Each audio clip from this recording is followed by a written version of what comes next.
ఇయ్యాక నఅబుదు వ ఇయ్యాక నస్తఈన్. మేము నిన్నే ఆరాధిస్తాము మరియు నీ సహాయం అర్థిస్తున్నాము. మేము నిన్నే ఆరాధిస్తాము మరియు నీ నుండి సహాయం అర్థిస్తాము. నిన్ను మాత్రమే మేము ఆరాధిస్తాము మరియు నిన్ను మాత్రమే మేము సహాయం అర్థిస్తాము.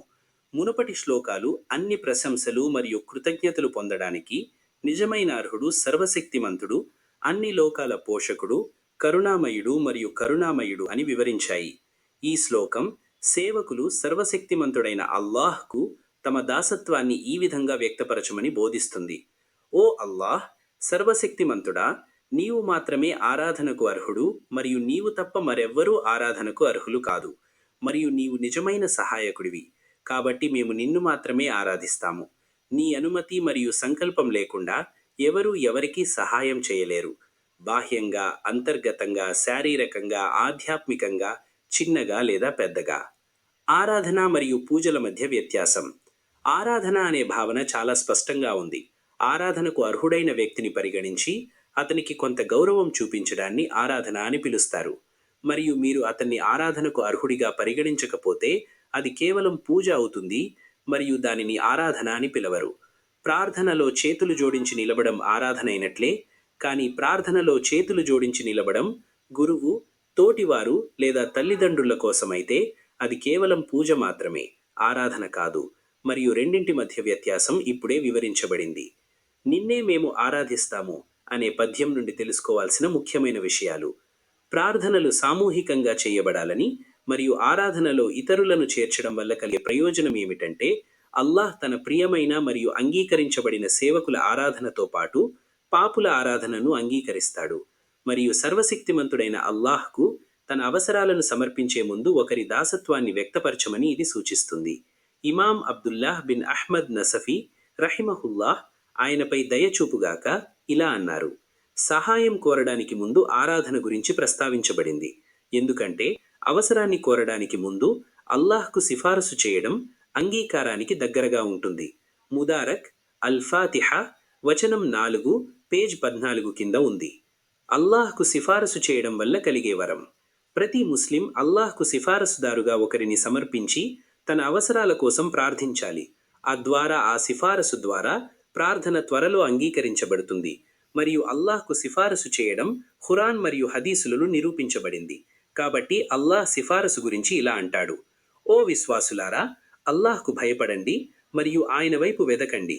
అల్-మాయిదా 35. కంజుల్ ఇర్ఫాన్ అనువాదం: ఓ విశ్వాసులారా, అల్లాహ్కు భయపడండి మరియు ఆయన కోసం మార్గాలను వెదకండి. మరియు ఇబ్ను మాజా సునన్లో ఒక సహబాడు అల్లాహ్ దూత సన్నిధానానికి వచ్చి దువా కోరినట్లు చెప్పబడింది. ఆయన ఇలా అన్నారు: ఓ అల్లాహ్, నేను నీ వద్దకు వచ్చాను మరియు నేను ముహమ్మద్ ద్వారా నీకు మార్గనిర్దేశం చెయ్యబడ్డాను. కరుణామయుడ ప్రవక్త, ఓ ముహమ్మద్, నేను నిన్ను ప్రభువు వైపు నడిపాను. ఇందులో అల్లాహ్ను అడగవలసిన అవసరం ఇది, కాబట్టి అతని కోసం సిఫారసు చెయ్యు. ఓ అల్లాహ్, నేను నిన్ను అడుగుతున్నాను మరియు నేను దయగల ప్రవక్త హజ్రత్ ముహమ్మద్, దేవుడు అతన్ని ఆశీర్వదించి అతనికి శాంతిని ప్రసాదించుగాక తో నిన్ను ఆశ్రయిస్తున్నాను. అల్లాహ్ సర్వము ప్రభువు అయినవాడు. అల్లాహ్ ఈ సమయంలో సహాయం చెయ్యిగాక. అల్లాహ్ సర్వము ప్రభువు అయినవాడు. అల్లాహ్ శాంతిని ప్రసాదించుగాక. అల్లాహ్ దయగలవాడు. అల్లాహ్ శాంతిని ప్రసాదించుగాక. అల్లాహ్ సర్వశక్తిమంతుడు. అల్లాహ్ శాంతిని ప్రసాదించుగాక. అల్లాహ్ సర్వశక్తిమంతుడు. అల్లాహ్ శాంతిని ప్రసాదించుగాక. పవిత్ర ప్రవక్త సల్లల్లాహు అలైహి వసల్లం, నీకు తన వైపు నుండి శాంతిని ప్రసాదించుగాక. పవిత్ర హదీసులో ప్రస్తావించిన యా ముహమ్మద్ అనే పదానికి సంబంధించిన అవసరమైన వివరణ. ఆలా హజ్రట్ ఇమాం అహ్మద్ రజా ఖాన్ రహ్మతుల్లాహ్ తాలా అంటున్నారు: పవిత్ర ప్రవక్త సల్లల్లాహు అలైహి వసల్లంను పేరుతో పిలవడం నిషిద్ధం. మరియు ఈ విషయం నిజంగా న్యాయం గురించిన విషయం, ఎందుకంటే ఒక బానిస తన యజమాని మరియు యజమాని ధన్యుడు మరియు ఉన్నతుడు ఆయన పేరుతో పిలవకపోతే మర్యాద మార్గాన్ని అతిక్రమించడానికి అతనికి ఏ హక్కుంది? బదులుగా ఇమాం జైనుద్దీన్ మరాఘయి మరియు ఇతర పండితులు ఇలా అన్నారు: ఈ పదం ప్రవక్త సల్లల్లాహు అలైహి వసల్లం స్వయంగా బోధించిన ప్రార్థనలో చేర్చబడినట్లయితే, ఉదాహరణకు, ఓ ముహమ్మద్, నిజంగా నేను నిన్ను నా ప్రభువు వైపు తిప్పాను, అయితే దీనిని ఓ అల్లాహ్ దూత, ఓ అల్లాహ్ ప్రవక్తగా మార్చాలి. అయినప్పటికీ ప్రార్థనలోని పదాలు కొంచెం కూడా మార్చబడలేదు.